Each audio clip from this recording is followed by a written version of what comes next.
শুভ সকাল বন্ধুরা, আশা করি সবাই ভালো আছো, সুস্থ আছো। আমার ওই চ্যানেলে সবাইকে অনেক অনেক স্বাগত জানিয়ে আমার ভিডিওটা এখান থেকে আমি শুরু করছি। দেখো বন্ধুরা, এখন হচ্ছে সকাল বেলা। সকাল তোমরা সবাই জানো, আমি সকালবেলাতেই আমার রান্না করতে হয় আগে ঘুম থেকে উঠে। তো আজকে রান্না করছি পটল ভাজা, আলু ভাজা, ডাল। তা ডালটা হচ্ছে, ভাতটা হচ্ছে, আর এদিকে দেখো সকাল হয়ে গেছে, বিছানাটাও তোলা হয়নি এখনও। স্বর্ণালী গেছে মুখ ধুতে, আর আমি এদিকে রান্না করছি। করতে করতে তোমাদেরকে দেখাচ্ছি। দেখো বৃষ্টি হচ্ছে, প্রচুর বৃষ্টি হচ্ছে সকালবেলা। একটু কমেছে এখন, মানে রাত্রিরে প্রচুর হয়েছিল, ভোরবেলার দিকেও প্রচুর হয়েছিল। তো মেঘটা দেখো কতটা মেঘ করে রয়েছে, আবার আসবে বৃষ্টি খুব জোরে। যাই হোক, আমি এখানে তোমাদেরকে দেখাচ্ছি, দেখো আকাশটা কতটা কালো হয়ে রয়েছে। তা আমি এদিকে গিয়ে পটল ভাজা করছিলাম, আর তোমাদের দাদাভাই ডাকছে কলতলার ওখানটায় আমাদের কাজ আছে একটা, বলে শিগগিরই এসো, একটা জিনিস দেখবে এসো।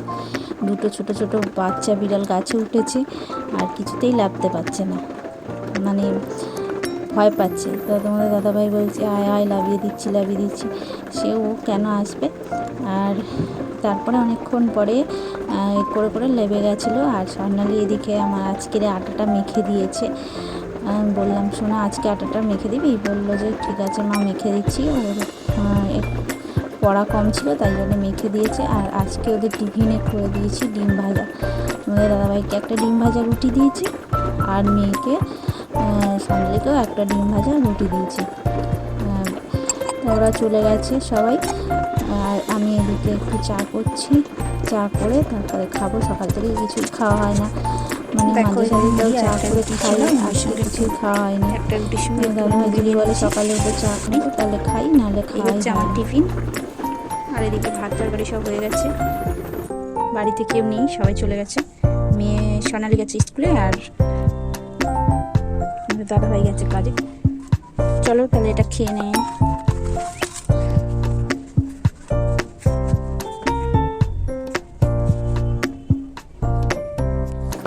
তো এখন খুব খিদে পেয়ে গেছে, আর জন্য একটা রুটি ছিল, আর কালকে রাত্রিরে রুটি এটা। আর এই যে রুটিটা এখন খেয়ে নিচ্ছি। আর দেখতে পাচ্ছ, রেকর্ডিংয়ে শুনতে পাচ্ছ নিশ্চয়ই আকাশ ডাকছে, কারণ আমাদের এখানে বৃষ্টি হচ্ছে, সব সময় বৃষ্টি হয়েই যাচ্ছে। আর এবারে কি করছি, ওখানে খাওয়া দাওয়া হয়ে গেছে, আর বাইরে বৃষ্টি পড়ছে। তা আমি বললাম তাহলে একটু তক্তপোষের নিচেটা আমি বাসন টাসনগুলো রাখি, একটু পরিষ্কার করি। অনেকদিন পরিষ্কার করা হয় না, করবো করে করে আর করাই হয় না। বলে এবারে করতে এসেছি, মানে বাসন রাখি এখানটায়, আর ফুটো কাটাগুলোও রাখি। সবসময় তো পরিষ্কার করা হয় না, আর এত মানে আরশোলা টিকটিকিগুলো জ্বালায়, তোমাদের কি বলবো। দেখতে পাচ্ছ এটা কি, এটা হচ্ছে একটা কাঁচের মতন দেখতে, কিন্তু এটা কাঁচ নয়, প্লাস্টিক। এটাকে এর ওপরে বাসনগুলো রাখি, যেহেতু এক সময় জল শুদ্ধ গুঁড়ো করে দিই। আর দেখো কতটা নোংরা বেরিয়েছে, ধুল। আর দেখতে পাচ্ছ এদিকে কত জোরে বৃষ্টি হচ্ছে।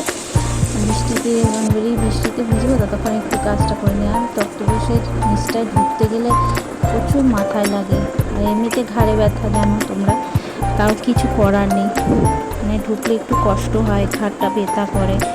তা কিন্তু পরিষ্কার তো করতে হবে, বলো, মাঝে সাঝে পরিষ্কার করি। তাই ঘরটা মুছে নিলাম, নিয়ে আর ভাবছি যে এখন অনেক বেলা হয়ে গেছে, তাই কি করব। সকাল থেকে তো বৃষ্টি হয়ে যাচ্ছে, মানে তোমাদের দাদাভাই আর মেয়ে চলে গেল, তারপর থেকেই বৃষ্টি আরম্ভ হয়েছে, সেই থেকে বৃষ্টি হয়ে যাচ্ছে। তা আমি বললাম কি করবো, ভিজে ভিজেই কাজটা করতে হবে, কিছু করার নেই। কখন থামবে তা ঠিক নেই। তা বলে এবার ঘরটা মুছে এবার বাসনগুলো মেজে নিলাম। বাসনগুলো তোমাদের দেখালাম মাজা হয়ে গেছে। এবার করছি যে সব জামা কাপড়গুলো ধুচ্ছি। জামা কাপড়গুলো ধুয়ে নিয়ে তারপরে স্নানটা করে নেব। আর বর্ষাকালে তো শুকাতেও চায় না, করবো। এইদিকে একটা চালের তলায় দড়ি আছে, ওখানটায় মেলে দিচ্ছি, দিয়ে তারপরে আমি চানটা করে নেব।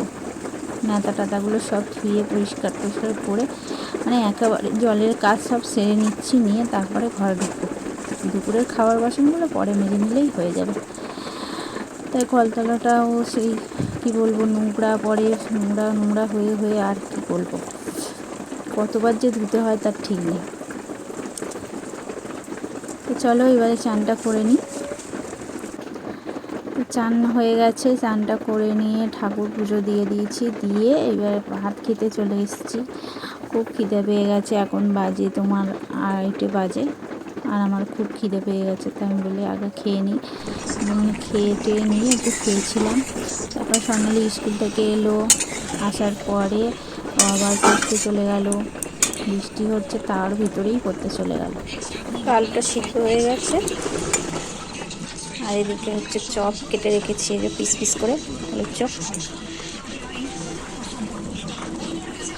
তো তোমাদের দাদাভাই সন্ধেবেলা দেখি চপ এনেছে, সন্ধেবেলা ঠিক নয়, মানে ও তো বাড়ি আসে 8:30টার দিকে, দেখি চপ এনেছে।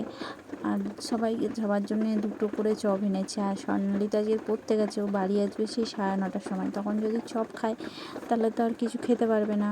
মানে এবারে আমি বললাম যে তাহলে কি করব, একটা করে খাওয়া হোক। আর তোমাদের দাদাভাই বললো একটা করে খাও আর তরকারি করো। তাহলে আমি বললাম চপের তরকারি? বললো হ্যাঁ চপের তরকারি করো। তা চপের তরকারিটা করেছি।